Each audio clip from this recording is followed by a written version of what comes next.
Besties, it is Tuesday. I have missed you. It's been a few days. I'm sorry that we have not been able to chat, but it's been a busy several days, and I'm trying again. I've been very honest with you guys that I'm always trying to figure out what to do, how to manage my time, trying to figure out my new schedule with work and all of the things. Like last week, I got to work the time that I normally do, and I already had a patient waiting. So yeah, it's been wild, but we are here. Also, yesterday was Labor Day. I took the day off. I took a very much needed day off. I was home. My kids were off as well. My husband was off. I went to go do my hair. The hair is herring today. Anyways, but I'm gonna get started because I don't have a lot of time. But I was still in Isaiah this morning, but I really wanted to start reading Psalms, and so I am in chapter 3 or Psalm 3. So I want to go over that with you. It says, "Oh Lord, I have so many enemies, so many are against me. So many are saying God will never rescue him." So in context, what's happening, I feel like I can hear a sound and I don't know what it is. Let me see. Maybe it's this. Okay, never mind. Okay. But what's happening here is that David has been on the run. If you know anything about the story of David, he was somebody that was anointed to be king. He fought Goliath. Everybody loved him. But at the same time, King Saul was pretty much jealous of him. He was still reigning, and there was a period of time when David was on the run, and so he's literally feeling surrounded, not just literally but emotionally. He just feels like people are questioning his faith and saying that God has abandoned him.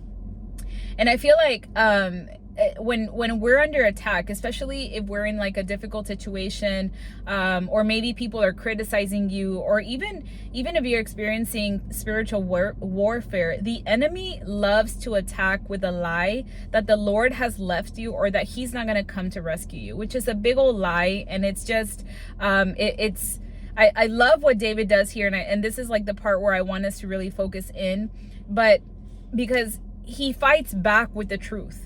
He says, "But you, O Lord, are a shield around me. You are my glory, the one who holds my head high. I cried out to the Lord, and he answered me from his holy mountain."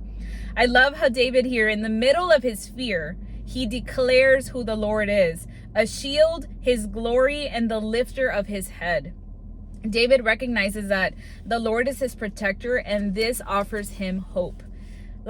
If we could all do that in the middle of fear, imagine how mad the enemy would be. He would be so mad that we have that our faith doesn't falter. Our faith is so strong in the Lord that we know who fights for us, that even if we have fear, because that's a human emotion, that we're not going to be feeling distraught because of it. And so in the middle of anything that is happening, actually, I was thinking about that. Now that I think about it, I was thinking about that on the way over here, about something that was in my heart. And it's it's okay to have fear. It's okay to feel fear, I should say. But we need to declare the truth in the middle of us feeling it. Speak who God is over your situation until your heart believes it. I started thinking of the song when I was writing this. I was thinking of the song, what is it called? Worthy of My Song. I love that song. Every time I hear it, it's I'm gonna praise you. I'm gonna you are worthy of my song, in the highs and the lows, in the sickness, in the everything. He is worthy of it all. Okay, and then verse 5 and 6, it says, "I laid down and slept, yet I woke up in safety, for the Lord was watching over me. I am not afraid of 10,000 enemies who surround me on every side." I don't know about you, but if you've ever been through a moment, a situation in your life where there's a lot of unknowns or uncertainty, it's really easy to just lose sleep over it. And David here, even though he's on the run, people are chasing him, people are after his life, he's it's cool. I got to sleep soundly because I know that my God sustains me. That's the type of peace that we should all desire, where we can rest even when life is chaos. And I wrote on here, peace isn't found Peace isn't found in the absence of our problems. It's found in the presence of God. Guys, like I just wish that more people knew of the peace that comes when you know the Lord. Like, it's a peace that I cannot understand, a peace that I wish I have had, that I wish that I would have had for longer. There was so many times in my life where I just felt so uncertain about everything, and it was what was driving my anxiety. It was what was driving my depression and just like feeling of like unworthiness and all of the things. And if I would have known the Lord back then, like it would have saved me from so much heartache, because he is a God that gives me peace and joy, that regardless of their circumstances, I can still have joy. Like yesterday, okay, so yesterday was my day off. It was Labor Day, whatever.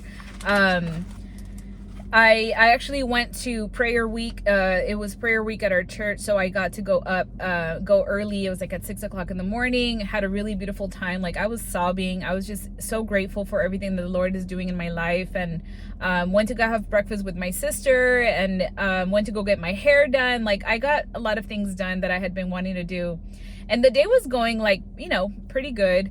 And then as I was taking my daughter to her first soccer practice, I get in my car and I'm driving, and I'm already kind of rushing because like there was things that I thought I had in my car and I didn't have it in my car, whatever. So I'm like driving, and as I'm pulling out of my driveway, I look and my tire pressure is at 9. It was at 9. So I text my husband. I took a picture of the tire, is super flat, and I took a picture of the little pressure thing. And then he's like, well, you can't go. And I'm like, I can't like not go to her first soccer practice. And I already had 2 of my kids with me, and I was like, so I go back in the driveway. I find my sister ends up telling me like, hey, I'll take you, I'll drop you off to soccer or whatever. I'm like, okay, fine. And then I look at the tire, and there's a huge nail, like a huge nail in the tire. I don't know what happened, but huge nail. And so she comes, and I'm like putting my daughter in her car seat, and I'm like rushing because I'm like trying to get going, and I push it and I break my nail. Okay, I break my nail, and then I'm like even my sister's like, calm down. I'm like, I know, it's just like so I get to soccer practice, and I'm sitting there, whatever, and as y'all know, I'm allergic to ants. My husband eventually comes to pick us up because I don't have a ride, I don't have a car. And I get bit by an ant, and I was like, and I started praying, and I was like, Lord, nothing's gonna happen to me because you are with me. And I rebuke the enemy who's trying to come at me right now. Like, I went to prayer this morning. Lord, you are doing something in the background. I know you are gonna protect me, because that is the God who I serve. And like, thank God I didn't have a reaction. It was fine. And then we got home, and it was still chaotic for a while.